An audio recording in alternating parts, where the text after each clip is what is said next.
Hola, buenas tardes. Buenas tardes. Ah, ahí estamos. Buenas Buenas tardes, tardes, buenas doctora. tardes. Buenas tardes. Acá estoy. Bueno, vamos a dar comienzo con la segunda parte de la cursada. Ya vamos a empezar a ver esta parte de la cursada que se ven los derechos reales específicos. Y ustedes piensen que hasta ahora hemos visto la parte general de los derechos reales, las grandes diferencias que hay con los derechos personales. Vimos lo que son las relaciones de poder, tenencia y posesión, que se vinculan entre relaciones entre cosas y personas, que son los elementos de los derechos reales, ¿no es cierto? Y vamos a ver ahora los derechos específicos. Si bien ya vimos el dominio como derecho general más extenso, ahora vamos a empezar a ver todos los derechos de disfrute, de garantía, sobre cosa propia, sobre cosa ajena, derechos nuevos en cuanto a lo que es la regulación de lo que serían derechos que ya estaban en nuestro mundo jurídico, pero que no estaban regulados como derechos reales y como tales no podían valer, como pueden ser los cementerios privados, los clubes de campo, los tiempos compartidos, los shopping o centros de compras, los parques industriales y todas las grandes comunidades de propiedades horizontales, que son estos grupos que son grandes construcciones, grandes edificios, que tienen una regulación específica en el Código Civil y Comercial de la Nación. Entonces, en la segunda parte vemos los derechos reales sobre cosa propia, sobre cosa ajena, y la forma también de publicitar los derechos reales y la forma de defenderlos a través de las acciones reales. Hoy vamos a dar comienzo a un derecho real muy utilizado en la modernidad, que es el derecho real de la propiedad horizontal. Fíjense ustedes cómo podemos hacer una línea de tiempo en lo que fue el Código de Vélez con la codificación actual o cuál es la realidad jurídica actual de este derecho real de propiedad horizontal. El Código de Vélez, dentro de lo que eran las restricciones y límites al dominio, que comenzaban en el artículo 2611, decía Vélez, bueno, por más que yo sea dueño de esto, como el derecho real de dominio siempre ha sido y siempre será el derecho con mayor extensión que se conoce, los máximo cúmulo de facultades que tiene una persona sobre una cosa, justamente se da en el derecho real de dominio. Entonces, por más que sea dueño yo de algo, Vélez decía, no voy a poder hacer esto y lo demás allá. Y una de las cosas que decía, que el propietario de bienes raíces no podía dividir la propiedad en propiedad horizontal. Por más que yo sea dueño, no podía dividirla en propiedad horizontal.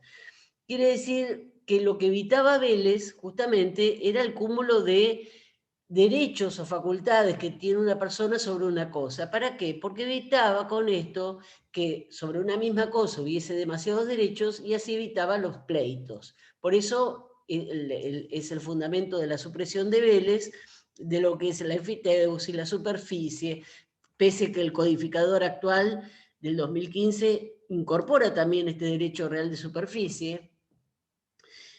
Y específicamente, justamente dentro de las restricciones, fíjense que el 2614 prohibía ciertos derechos reales y el 2617 prohibía específicamente el derecho real de propiedad horizontal. Pero ¿qué pasó? Estamos en el Código de Vélez, siglo XIX, y estamos ya en el siglo XX con la ley 13512, que en el año 49 debe receptar y debe invertir esta cuestión de la propiedad horizontal dentro de nuestra legislación.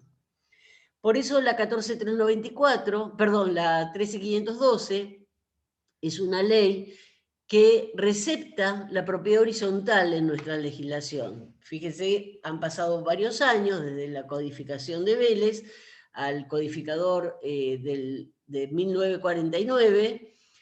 ¿Por qué? Porque existían, sobre todo en las grandes ciudades, numerosas construcciones a lo alto. Fíjense que ustedes, que la propiedad horizontal es un derecho real que se compone de dos derechos, un derecho real de dominio sobre la cosa privativa y un derecho real de condominio sobre las partes comunes. Pero es un derecho real que no solamente se queda consolidado con eso de decir es un dominio con un condominio. ¿Por qué? Porque no es el condominio del Código Civil y no es el dominio del Código Civil. Es una situación muy especial, muy específica. ¿Por qué? Porque en la propiedad horizontal nosotros vamos a encontrar que es como que se eleva a la categoría de instituto jurídico. Es más que un derecho, es un verdadero instituto jurídico. Y la propiedad horizontal no se consume en lo que es el dominio del condominio, sino que necesita otros aditamentos para conformar su propia naturaleza. ¿Y cuáles son esos aditamentos? La existencia de un administrador, en toda propiedad horizontal hay un administrador, la existencia de un reglamento de copropiedad de administración, en toda propiedad horizontal hay un reglamento, la existencia de un consorcio de copropietarios, que esta es una figura que ya vamos a ver cómo fue evolucionando a través de la doctrina, la jurisprudencia y cómo desemboca en el codificador del 2015, especificando la existencia del consorcio ya como sujeto de derecho, la existencia de una forma de solventarse, que es a través de las expensas comunes. Entonces tenemos muchas cuestiones que hacen a la naturaleza jurídica de la propiedad horizontal. No se consume en lo que es un dominio con un condominio. Fíjense que la propiedad horizontal es un derecho real que nace en la Edad Media. Nosotros habíamos visto que la mayoría de los derechos reales que recepta nuestra legislación, que tiene una gran estructura del derecho romano, no se creó en el derecho romano, todo lo contrario. Si bien hay algún texto en el derecho romano que se cree ver algún atisbo de propiedad horizontal, realmente fue un derecho creado en la Edad Media. ¿Y en la Edad Media por qué? Porque las ciudades crecían dentro de murallas, la necesidad de crecer para arriba, hicieron la necesidad de establecer estos derechos reales de propiedad horizontal específicamente, que después, por supuesto, se fue puliendo y se fue con el tiempo perfeccionando hasta llegar a lo que es el derecho real de propiedad horizontal actual. Es un derecho real que en el mundo moderno es muy utilizado y a su vez conforma otros derechos reales. Porque fíjense ustedes que todos estos grupos de grandes comunidades se regulan como en el fondo, su esencia son propiedad horizontal. El derecho real de propiedad horizontal, entonces podemos decir que es un derecho de la modernidad y es un instituto porque trasciende el concepto de derecho y es un derecho de la modernidad, porque en las grandes ciudades es donde más encontramos el derecho real de propiedad horizontal. Por eso fue la necesidad en el año 1949 de crear esta ley, de sancionar esta ley, que fue la que crea el derecho real de propiedad horizontal. Lo más llamativo de esta ley es que en ningún lugar dice que está creando un derecho real. Eso es lo más llamativo de la ley, pero no cabe duda que después la doctrina y la jurisprudencia dijeron que se estaba creando un derecho real sui generis. Esto justamente lo vamos a ver, esta creación del derecho real sui generis en la ley 13512, fue un fallo de la Cámara de Mar del Plata, que tenía sala única, que fue llamada la Cámara de Oro. ¿Por qué? Porque fueron tan importantes los fallos y la doctrina emergente de la jurisprudencia de los fallos de esa Cámara, que fueron a nivel nacional receptados tanto su doctrina como su jurisprudencia, y aplicados analógicamente a casos similares. Esta Cámara de Oro, en el año 68, que se elevó un juicio, que ya lo vamos a dejar para un poco cuando veamos el consorcio de copropietarios, se elevó un juicio donde una de las preguntas era: ¿qué es lo que surge de la ley 13.512? ¿Surge un dominio con un condominio? ¿Surge una forma especial de derecho real? ¿Pero cuál derecho real es? Y bueno, la Cámara dice: es un derecho real sui generis, que quiere decir que es un derecho real novedoso, nuevo. La 13.512, entonces, no cabe duda que creó el derecho real de propiedad horizontal. Y la pregunta es: ¿deroga la 13.512 al 2617 del Código de Vélez? No, no lo deroga. Sino que no lo deroga de cuajo, porque si nosotros vemos el Código de Vélez en las ediciones, vamos a ver que el artículo existe, el 2617, lo único que tiene un llamado y dice: queda derogado el artículo a los efectos de la ley. ¿Esto qué quiere decir? Esto quiere decir que si yo voy a querer dividir la propiedad horizontal en una forma distinta a lo que a mí me determine la 13.512, el artículo sigue vigente. ¿Por qué? Porque la ley 13.512 trae requisitos para la existencia del derecho real de propiedad horizontal. ¿Y cuáles van a ser esos requisitos? Los requisitos van a ser dos, muy específicos.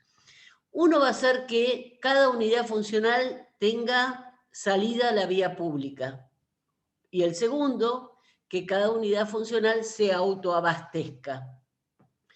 ¿Qué quiere decir esto?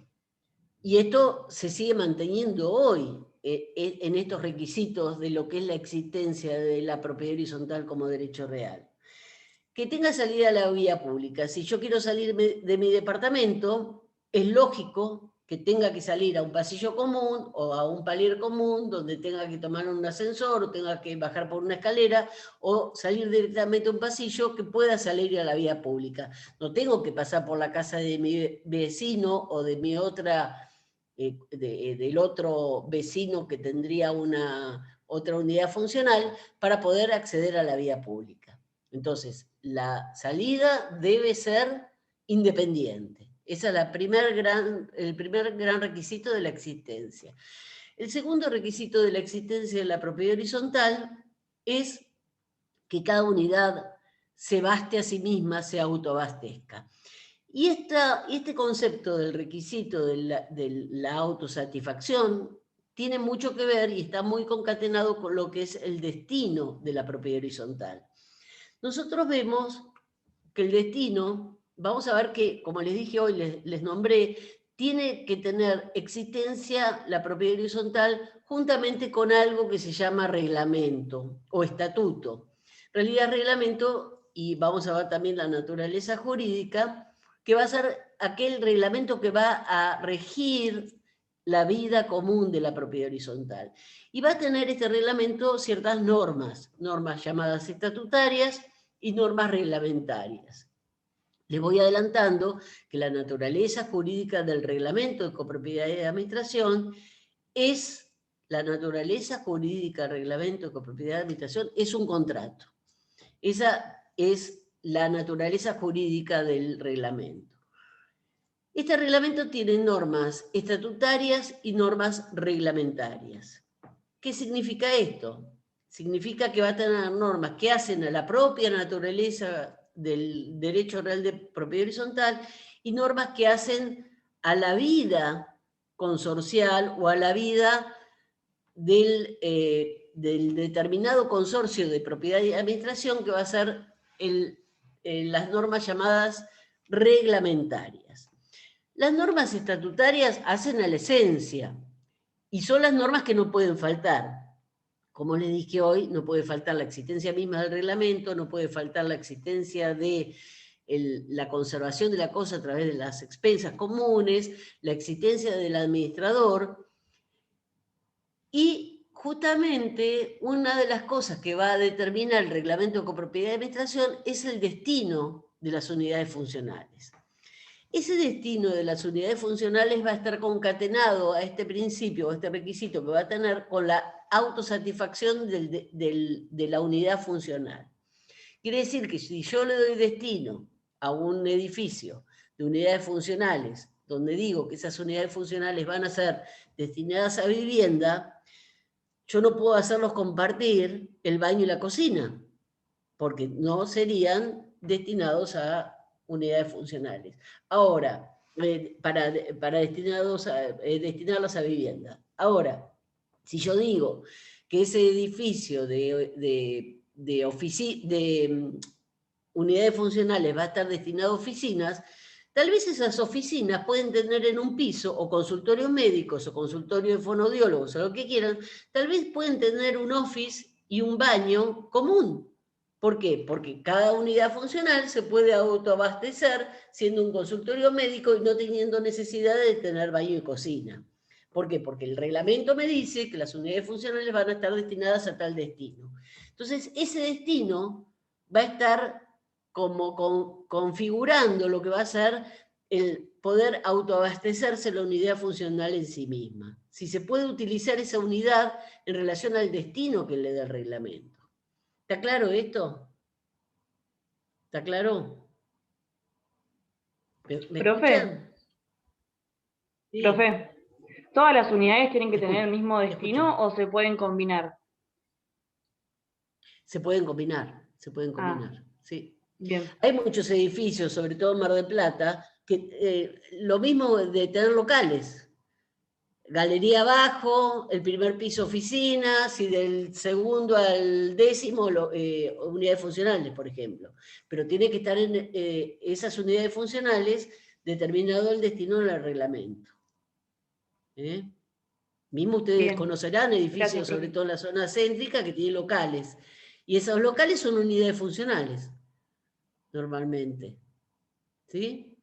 Y esas unidades funcionales no pueden estar destinadas a una vivienda. Entonces, tal vez esas unidades funcionales que son locales tienen un baño común, un baño en una galería, 2, 3, 4, después tienen un piso de oficina que también comparten baño y kitchenette, por ejemplo, y después las unidades funcionales destinadas a vivienda van a estar determinadas en el reglamento. La unidad funcional 15 a la 48 va a ser destinada a vivienda familiar, por ejemplo. Y el destino es ese, no puede ser destinado a consultorio médico, por ejemplo.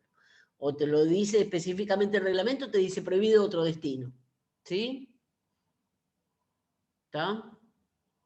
Sí, profe, gracias. Bueno. ¿Alguna otra pregunta? ¿Duda? ¿No? Bueno. Entonces, es muy interesante cómo fue evolucionando en nuestra legislación, más que la legislación en nuestra jurisprudencia y doctrina, el concepto de propiedad horizontal. ¿Por qué? Porque la propiedad horizontal, ya les reitero, es uno de los derechos más utilizados en la modernidad y en nuestra legislación sobre todo. ¿Quién no vive en un edificio? ¿Quién no tiene una unidad funcional destinada local? ¿O quién no alquila una oficina? ¿O quién? Siempre tenemos vinculación con la propiedad horizontal, ya sea como tenedor, como locatario, como poseedor. Siempre, siempre. A lo largo de nuestra historia de vida tenemos también un historial con lo que es la propiedad horizontal. Sobre todo los que viven en las grandes ciudades, por supuesto, ¿no? Aunque ahora también hay distintas formas de acceder a la propiedad horizontal, hasta en las ciudades chicas, a través de los fideicomisos de construcción y demás, pero la propiedad horizontal es donde falta espacio, es donde más se desarrolla. Por eso les decía yo que la Edad Media es el lugar donde más se inicia y se desarrolla. ¿Por qué? Porque reconoce dos vertientes o tal vez dos nacimientos. Una sería los grandes castillos, o las grandes propiedades que los nobles no podían seguir manteniéndolas, entonces comenzaron como a subalquilar en el contrato llamado de hospedaje. ese contrato de hospedaje después se fue revirtiendo ese derecho personal en un derecho real, que puede ser el primer atisbo de lo que es la actual propiedad horizontal. El segundo fue en una ciudad medieval que queda en Francia, que se incendia la ciudad, entonces el arquitecto real necesita rediseñar la ciudad de una forma que pasen los carruajes, porque eran calles muy angostas, y como ya empezó como a evolucionar con carruajes la ciudad, necesitó reensanchar las calles, con lo cual se hizo necesario crecer para arriba la ciudad, que fue una ciudad que se llama Rennes en el sur de Francia. Esa es otra de los serían embriones de lo que es la propiedad horizontal actual. Pero lo que se sabe es que sí o sí nace en la Edad Media por la necesidad de crecer hacia arriba, por la falta de espacio al tener las ciudades amuralladas.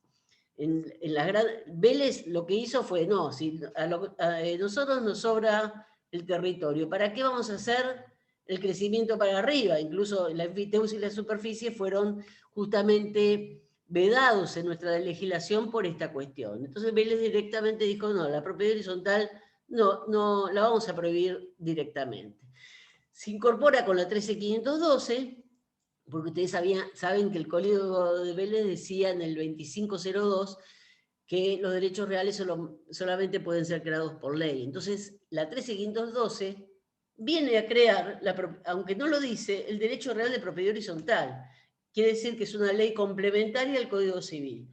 El codificador del 2015, que es lo que hace, la incorpora como derecho real y la enumera como derecho real. Y le da la importancia ya no como ley complementaria, sino como derecho real enumerado en el propio código, enumerado, tipificado y regulado en el Código Civil y Comercial de la Nación. Lo que hace el Código Civil es incorporar dentro de lo que es de lo que fue la doctrina y la jurisprudencia, que fue variando o modificando, porque la ley 13512 era una ley relativamente corta, de 18 artículos, pero fue muy importante la jurisprudencia y la doctrina que se creó a través que apoyó el concepto de propiedad horizontal en nuestra legislación.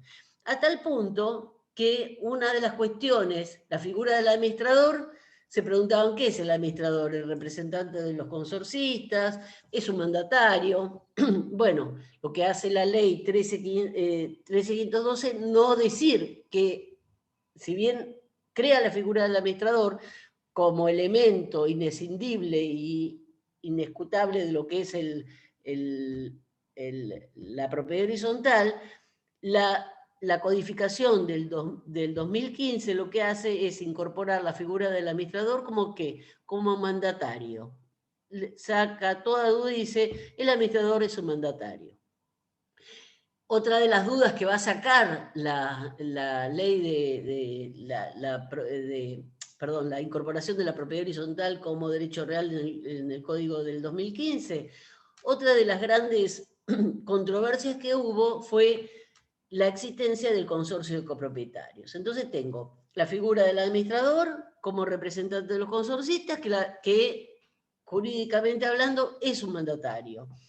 La figura del reglamento, que es un contrato, donde están estas normas estatutarias y estas normas reglamentarias. Y la existencia del consorcio, ¿qué es el consorcio? Pues yo hablo de la propiedad horizontal y siempre la relaciono con la figura del consorcio. ¿Qué es el consorcio? ¿Qué es? Porque digo también que el administrador es el representante de los consorcistas, es el mandatario de los consorcistas, y me pregunto entonces, ¿qué es el consorcio? Porque muchas veces se simplifica la propiedad horizontal con el término consorcio. ¿Pero qué es el consorcio? La propiedad horizontal es un derecho real. ¿Y el consorcio qué es? ¿Saben? ¿Alguien me lo puede decir?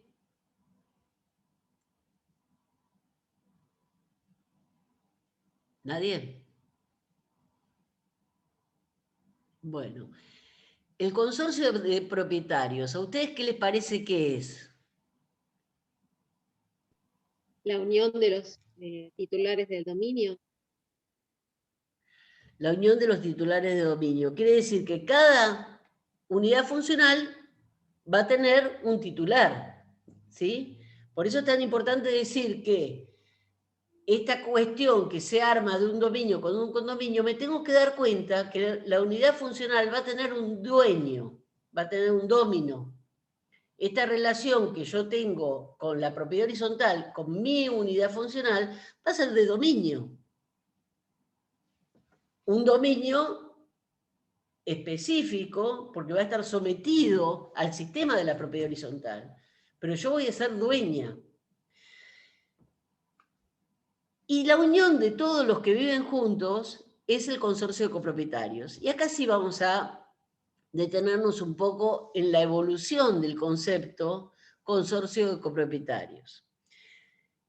En la ley 13.512, el consorcio de copropietarios, en el único lugar donde estaba nombrado como consorcio de copropietarios era en el artículo 9, que decía, el consorcio de copropietarios redactará un reglamento de copropiedad y administración.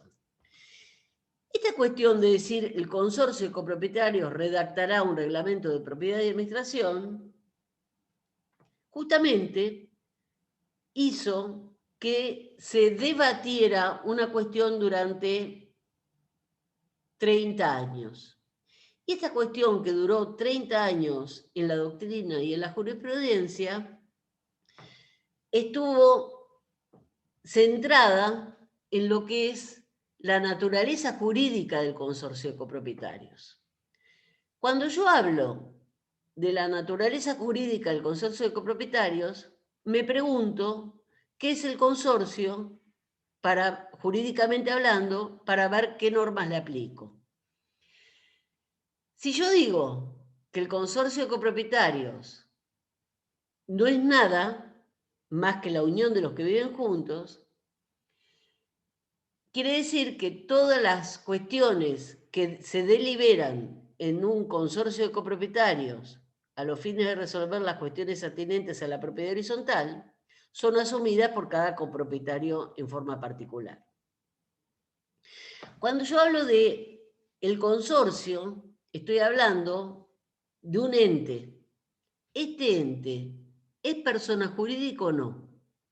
Esta fue la cuestión que duró, esta discusión que les digo, más de 30 años, que justamente fue una de las primeras veces que se resolvió, así como se resolvió que la propiedad horizontal, el derecho que surge de la 13.512 es propiedad horizontal sui generis, que surgió de la Cámara de Oro de la ciudad de Mar del Plata, compuesta por los doctores Larraín, Solari Brumana y Gámez, justamente los tres profesores de la Facultad de Derecho de la ciudad de Mar del Plata.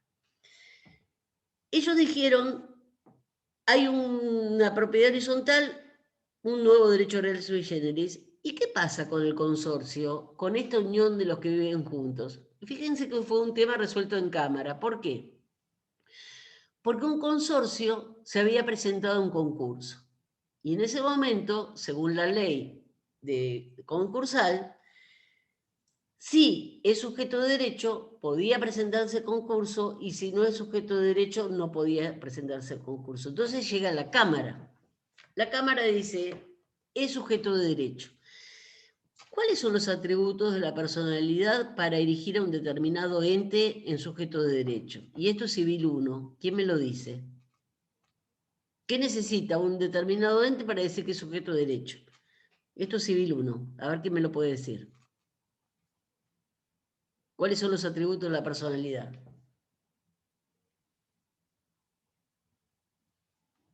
A ver. ¿Nadie? ¿Micaela? La capacidad.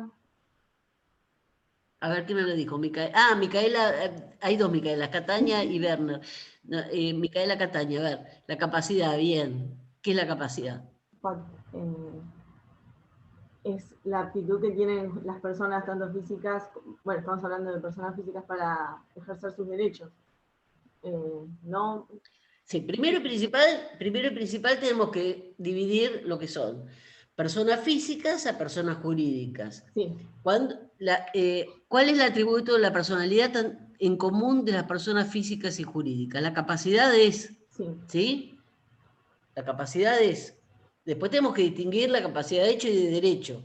¿Por qué? Porque las personas jurídicas no pueden tener capacidad de hecho, siempre tienen capacidad de derecho porque debe ser ejercida su capacidad a través de un representante. Entonces, tengo capacidad. Alguien me puso ahí en el chat domicilio y ahora me desapareció. Me habían puesto domicilio y nombre. La persona física y jurídica, como atributo de la personalidad, esto es civil 1, chicos, tendría que ser así. Nombre y domicilio. El nombre, una persona que tiene nombre, tiene domicilio, tiene capacidad, ¿qué más tiene?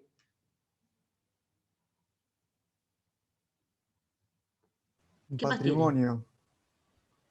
Patrimonio, bien. Eso es lo común de los atributos de la personalidad entre las personas físicas y jurídicas. Ahora, o de existencia visible, existencia ideal, persona humana o no humana. Vamos a variar cierta terminología, pero sigue siendo lo mismo. Son los dos grandes mundos de las personas. El nombre, ¿tiene nombre el consorcio? Tiene nombre, porque si yo veo un reglamento, dice consorcio de copropietarios, calle tal, donde queda ubicado, que a veces coincide el domicilio con el nombre. O consorcio, o puede tener un nombre de fantasía, consorcio de copropietarios edificio Como, consorcio de copropietarios edificio Playa, consorcio de copropietarios edificio Atalaya. Puede coincidir el nombre con el domicilio. Normalmente el domicilio y el nombre coinciden, pero puede tener un nombre de fantasía dado por la empresa constructora. Muchas veces era el nombre de la empresa constructora. Veramar primero, segundo, tercero, cuarto, quinto, etc. ¿Tiene capacidad? Tiene capacidad el consorcio. ¿Qué tipo de capacidad? Yo lo único que puedo hacer atribuir a una persona jurídica es una capacidad de derecho, no de hecho. ¿Por qué? Porque va a ser a través de su representante que va a poder ejercer estos derechos, esta capacidad que tiene de adquirir derechos y controlar obligaciones a través de su representación. Y patrimonio, y ahí está el tema, si tiene o no tiene patrimonio, y ahí está el tema de la gran discusión que hubo durante todos estos años para determinar dos doctrinas. Una, la que le asigna personalidad jurídica al consorcio de copropietarios, con grandes doctrinarios del derecho. Alterini y Jorge era uno de los que decía el consorcio de copropietarios tiene personalidad jurídica. Otra doctrina, Lackey, Zipperman, le negaban personalidad jurídica al consorcio. Zanoni, ¿por qué? Porque decían, no tiene patrimonio. Yo no puedo decir que el consorcio de copropietarios tenga patrimonio porque en realidad cada uno de los copropietarios es dueño de ese patrimonio. ¿Tiene importancia esto o es una discusión bizantina? No, no es una discusión bizantina. ¿Por qué?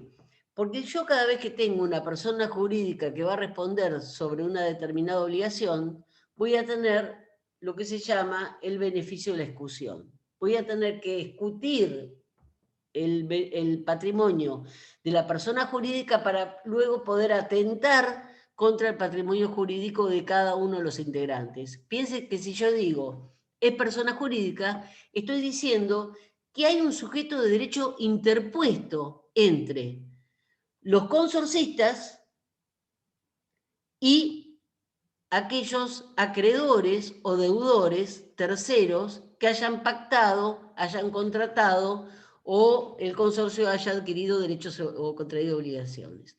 ¿Está?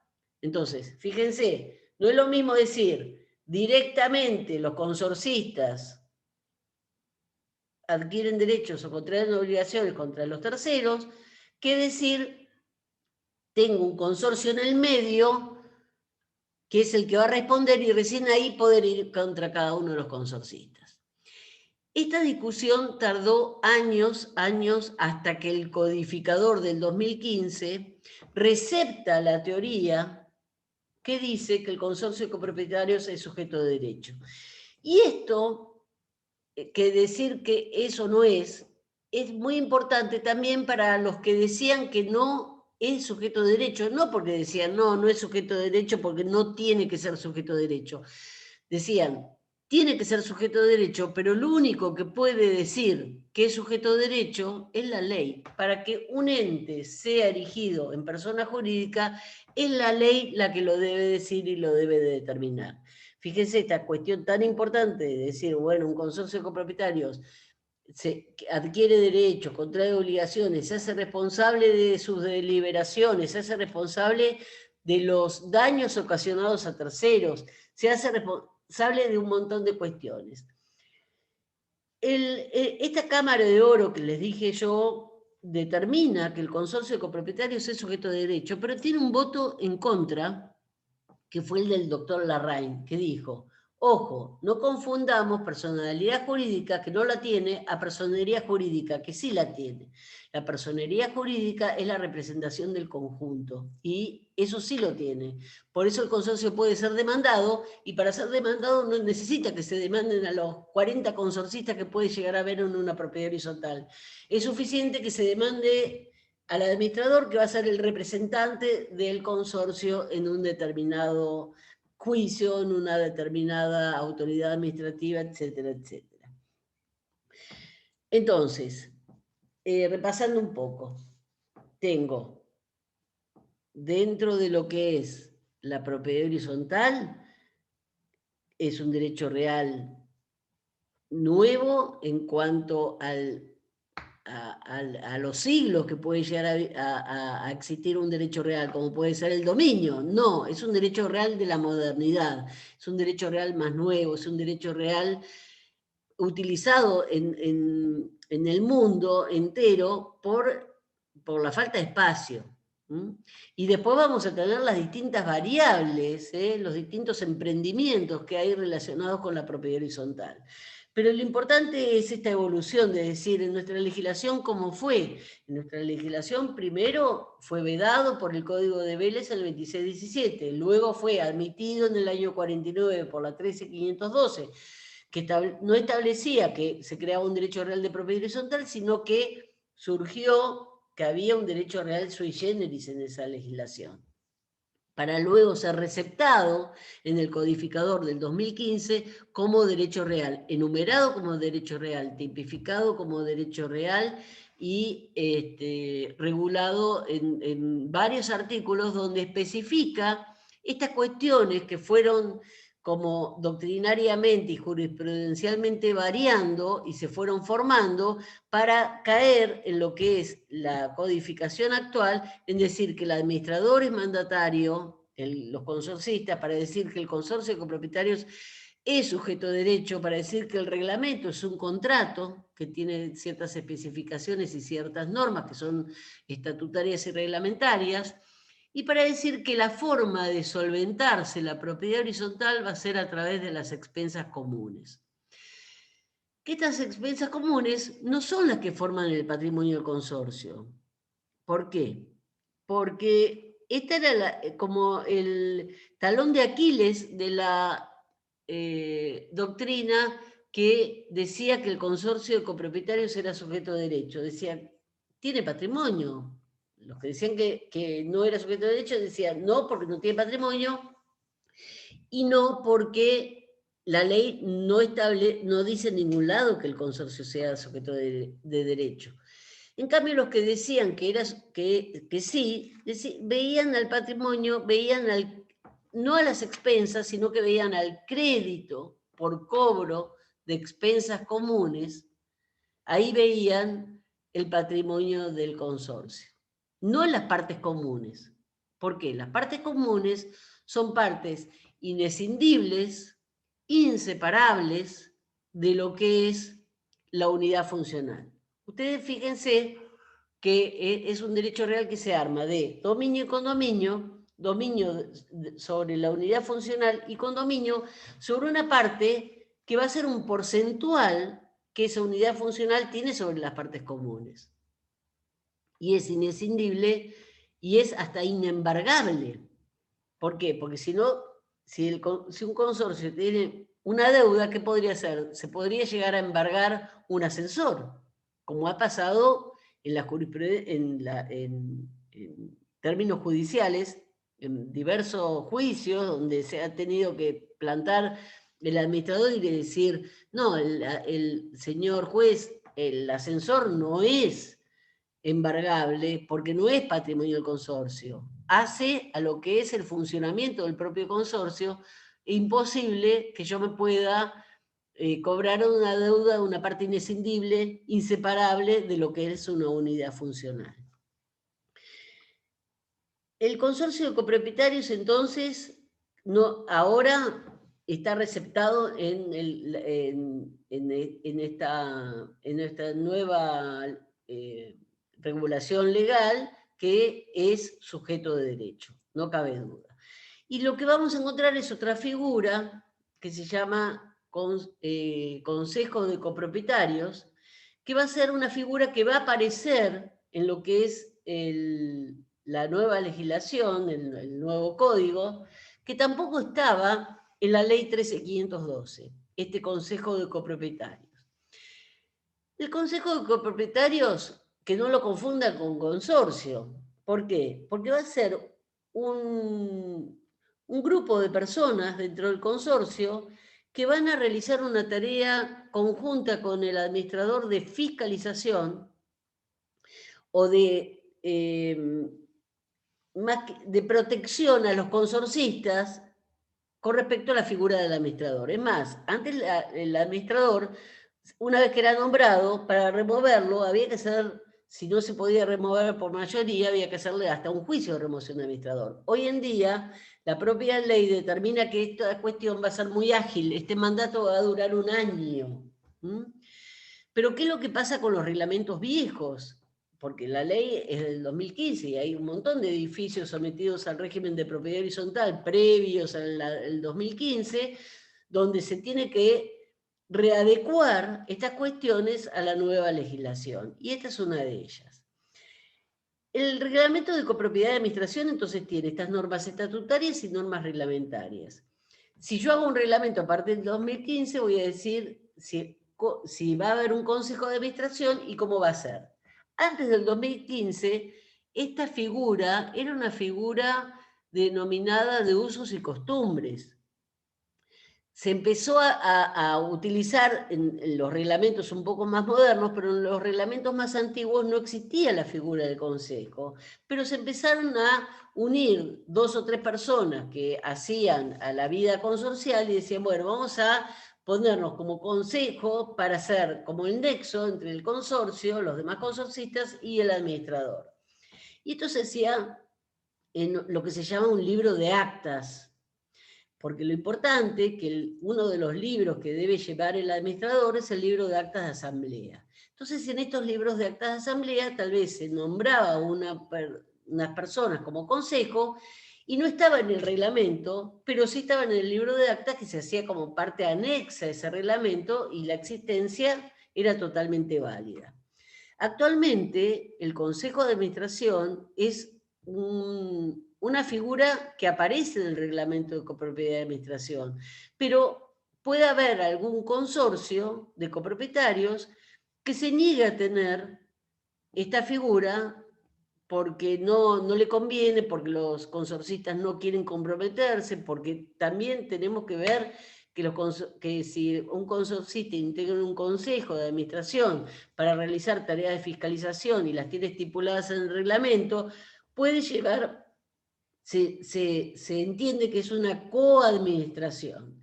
Y si el administrador llega a tener algún tipo de problemas de mala praxis frente a los consorcistas, también puede conllevar a este consejo de administrador en la mala praxis y así acarrear la responsabilidad de estos consorcistas que integran el consejo. Por eso muchas veces dentro de lo que es la propia asamblea, que se hace en forma normalmente ordinaria, que se hace en forma normalmente anual, donde dicen, bueno, vamos a nombrar consejo, los consorcistas quieren tener una figura de control hacia el administrador, pero no se quieren comprometer coadministrando como establece justamente la nueva legislación. Entonces, lo que hacen es crear tal vez un grupo de consorcistas que no le ponen el nombre de Consejo de Administración, que van a valorar o van a evaluar los distintos presupuestos que tenga el administrador en el futuro o como nexo de los consorcistas para deliberar en forma definitiva esos presupuestos o delegar en esas personas una determinada cuestión en la asamblea, como dándole un mandato específico. Pero lo importante es que este Consejo de Administración es parte integrante del certificado de deuda que debe hacer el administrador para ejecutar las expensas. Debe tener la firma. Entonces, si hay Consejo de Administración, deben firmar junto con el administrador ese certificado de deuda para darle validez como título ejecutivo para iniciar un juicio de cobro ejecutivo de expensas. Así que imagínense la fuerza que puede, o la responsabilidad que puede llegar a tener una persona dentro del Consejo de Administración. Pero lo que les quiero dejar bien en claro, que no confundan los términos Consejo de Administración con consorcio de copropietarios. Pero lo que sí, entonces, tenemos, para ir cerrando un poco el tema, dentro de lo que es la propiedad horizontal, es un derecho real sui generis, pero se arma de un dominio y un condominio con estas especificaciones. Primero y principal, la existencia de un reglamento. La existencia de un reglamento de administración. Nace la propiedad horizontal con el reglamento. Nace ahí. ¿Sí? Si no se hace un reglamento con propiedad de administración, la propiedad horizontal no existe. ¿Y cómo van entrando los distintos titulares de unidades funcionales? Funcionaría como si fuese un contrato de adhesión. Porque yo, cuando compro un edificio sometido al régimen de propiedad horizontal, ¿qué es lo que hago? Me adhiero a ese reglamento. Ese reglamento va a ser parte integrante del título de propiedad. Fíjense lo importante que es. Y yo cuando voy a tener una escritura de compra de una unidad funcional que va a estar adherida o va a estar integrada por ese reglamento de administración y copropiedad. Y voy a decir que lo conozco, así que después no voy a poder decir, ay, no, en realidad el destino era unidades funcionales destinadas a vivienda y podían tener consultorios médicos también, y yo no me di cuenta, o profesionales y no me di cuenta. Yo no puedo decir eso. El reglamento lo conozco. Al momento de expresar mi voluntad, consentimiento al momento de la compra de la unidad funcional. Entonces, es muy importante que cuando alguien adquiere un bien sometido al régimen de la propiedad horizontal, lea el reglamento. Ese reglamento va a tener las normas estatutarias y las normas reglamentarias. Ese reglamento va a tener quién es el administrador, el primero, pero tal vez por acta de asamblea fue cambiando de administrador.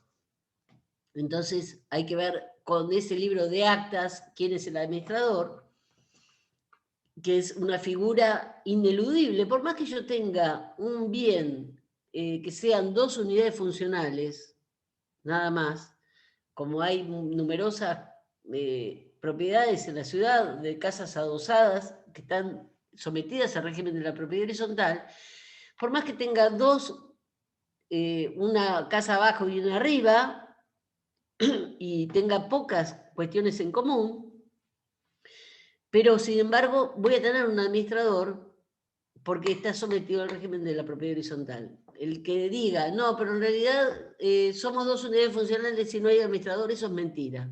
Si vemos el reglamento, siempre va a surgir la existencia del administrador porque es ineludible. Hace al derecho real de propiedad horizontal la figura del administrador. Hace al derecho real de propiedad horizontal la existencia de expensas. Cuando dicen sin expensas, vende un PH sin expensas, eso es una mentira.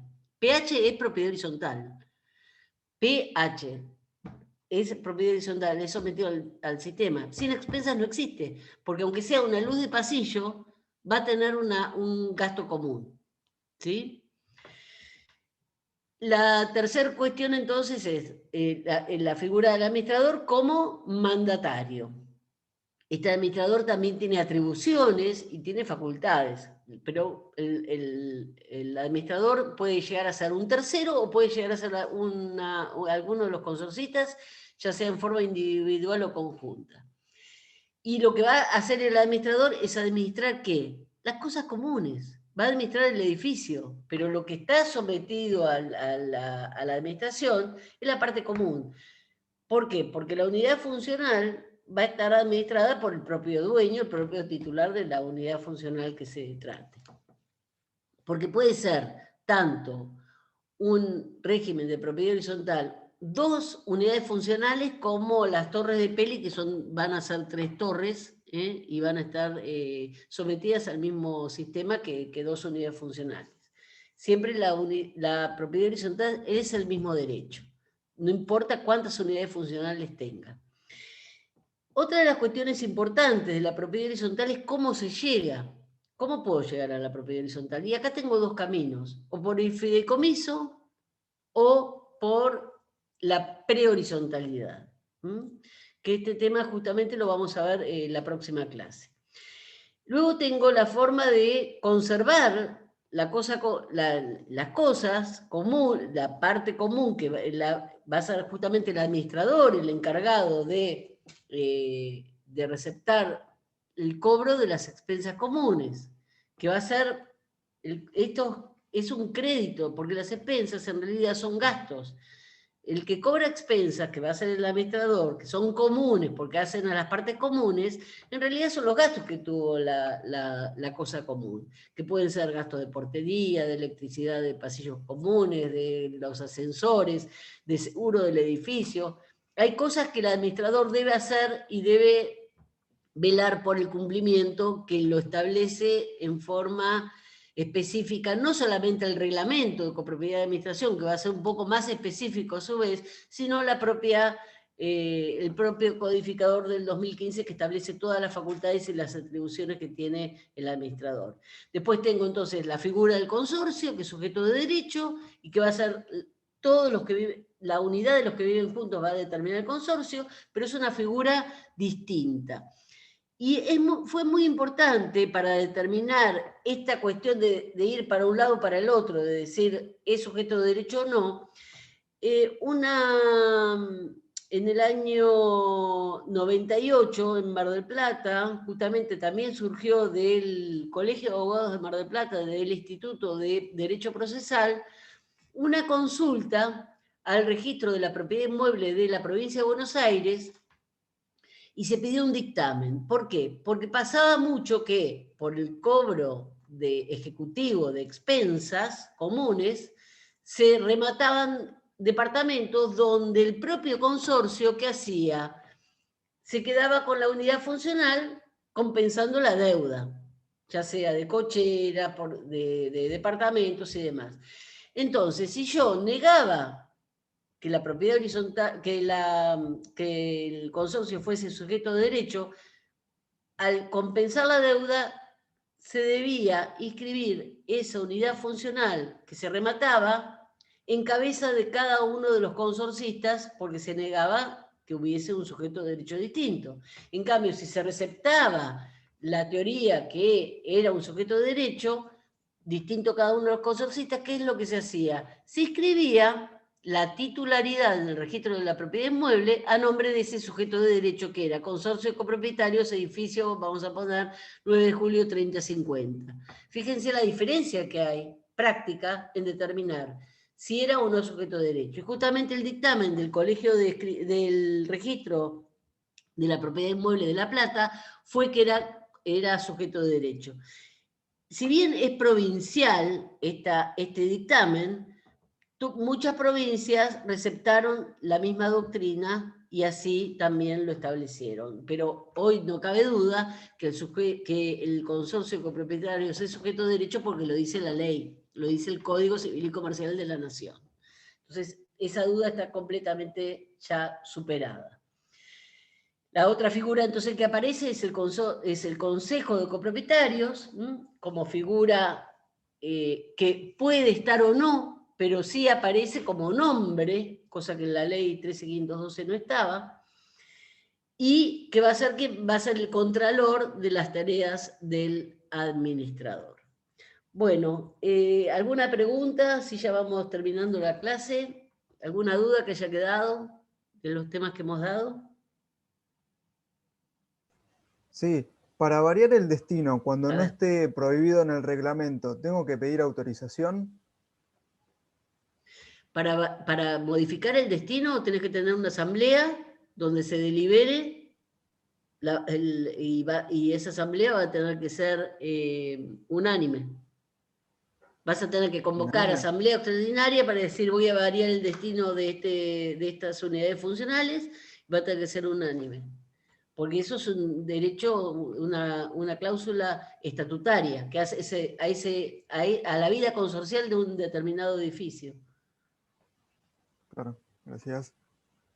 Luego después, ojo, después esto es vida, el derecho es vida y la propiedad horizontal es vida. Después va a haber cuestiones que van a ir variando y van a ir como modificándose en el tiempo. Por ejemplo, si yo estoy utilizando una unidad funcional como consultorio y los demás consorcistas vieron siempre que venían a mi unidad funcional que era destinada a vivienda, hace 20 años que soy psicóloga y atiendo en mi casa, tengo mi consultorio privado y nadie me dijo nada, llega un momento que también consiente el cambio de destino el silencio de los demás. Y tal vez esa unidad funcional, que puede ser una planta baja, departamento del fondo, sea destinada a consultorio. ¿Por qué? Porque se consintió con el paso del tiempo, el cambio de destino. Por eso les digo, no es tan rígida la propiedad horizontal, y después es rígido la ley. Después, jurisprudencialmente hay que ver cada caso o la vida consorcial cómo se va manejando. Nosotros si vamos sobre todo en la capital federal, hay edificios que uno va a ver un departamento y tal vez un piso los pisos de planta baja son destinados a peluquería, a kinesiología, a consultorio de psicología, y uno ve el reglamento y dice, pero ¿cómo? Dice destino vivienda, pero no, hace 20 años que están. Voy a ir a comprar un departamento ahí sabiendo que me va a molestar que haya, no puedo ir a ese departamento, comprarlo y decir, después de 20 años, decir, ay no, pero el destino es otro, quiero cambiarlo. No, no voy a poder. ¿Por qué? Porque ya hay un derecho adquirido de los demás consorcistas de haber cambiado el destino de cada unidad funcional. Por eso hay que ver en cada caso específico después. Esta es la regla, después se verán los casos específicos, que para eso estamos nosotros los abogados, ¿no? Y los jueces, por supuesto, para determinar si hay o no hay variación de ciertas cuestiones, como por ejemplo el cambiar una fachada. Si se cambia puedo hacer un bow window en un departamento donde son todas las ventanas iguales.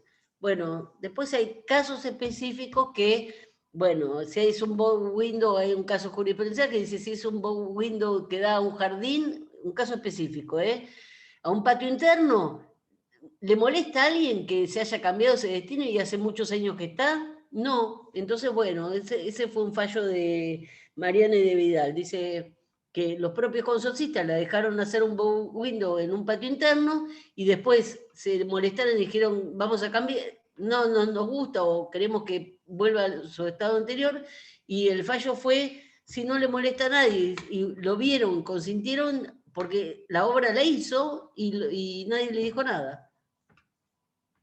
¿Está?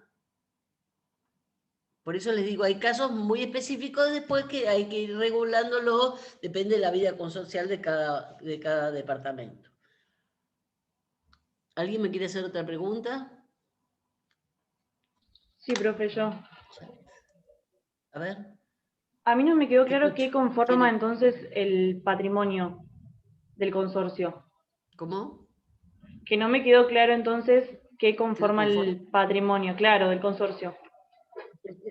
El crédito, no las expensas. El crédito por cobro de expensas comunes, el fondo de reserva, algún bien que puede llegar a tener el consorcio, como yo le dije, esta compensación que puede llegar a haber habido de algún remate de un departamento en un determinado edificio donde el consorcio se queda con la unidad funcional. Un local, el consorcio puede tener un local para bajar las expensas comunes, un local del consorcio para que las expensas sean más baratas. El consorcio puede tener un departamento dentro de su propio edificio o una cochera y alquilarla para que ingrese. Después, el patrimonio existe. ¿Por qué? Porque lo dice la ley, que es sujeto de derecho. Y si es sujeto de derecho, tiene los atributos de la personalidad. Y el patrimonio es un atributo de la personalidad. El fondo de reserva.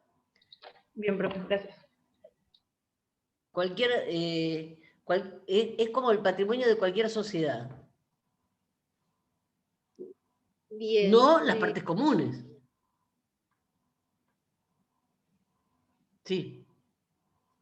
Le quería preguntar respecto de una responsabilidad civil, por ejemplo, o una demanda laboral del portero del edificio. ¿Va primero por los bienes? Sí. Mirá, primero y principal, vos decir, una responsabilidad civil y demanda laboral son dos cosas completamente distintas. Pues si hablas de responsabilidad civil, una demanda laboral no es una responsabilidad civil. El consorcio laboral es empleador, ¿eh? No, sí. Son dos cosas distintas, por supuesto, pero la pregunta era si apuntaba primero, por ejemplo, una demanda civil por un acontecimiento que sucede dentro del edificio, como por ejemplo una intoxicación por monóxido, o algo que atañe a que se demanda también al edificio. Te hago una pregunta. Vos me decís pero ¿de quién es la intoxicación por monóxido? Por ejemplo, que haya sucedido en una de las unidades funcionales, que en principio... ¿De quién es esa unidad funcional?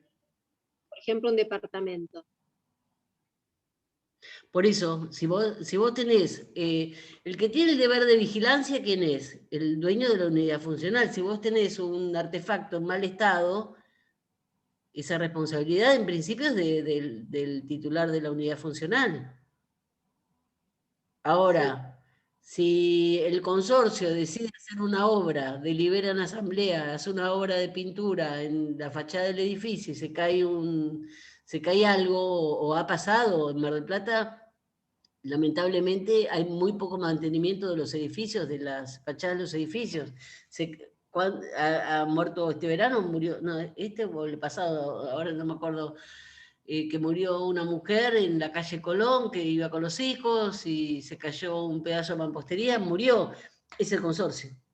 ¿Por qué? Porque es una obra que se está haciendo, la fachada del edificio. Parte de la fachada cae, es el consorcio. Ahora, si adentro de la unidad funcional, el deber de vigilancia lo tiene el titular de la unidad funcional. Y el tema de, una cosa es la responsabilidad civil, que aparte sí o sí el administrador debe tener un seguro. Ahora, otra cosa es la responsabilidad como empleador. No cabe duda en ningún momento que el consorcio de copropietarios, sea o no sea sujeto de derecho, tenía obligación con su empleado, con su encargado. Y eso parte de la explicación que les di hoy cuando la reina hablaba de personería. Si bien no podemos decir que el consorcio es sujeto de derecho, decía la RAIN, sí tiene personería. Por eso se demanda la legitimación pasiva, es de todo el consorcio, porque el encargado debe recurrir a una figura que es a través de la representación, que va a ser la legitimación pasiva contra todo el consorcio, aunque no no le otorguemos personalidad. ¿Por qué? Por una cuestión, cuando yo tengo muchos para demandar, voy a demandar a una figura. Consorcio copropietario, consorcio portuario, va a ser sociedad de componedores en el caso de los transportes. No demando a todos y cada uno de los integrantes, demando a uno. Pero eso por un tema procesal de legitimación, de personería. ¿Sí? ¿Está? No sé si aclaré la cuestión.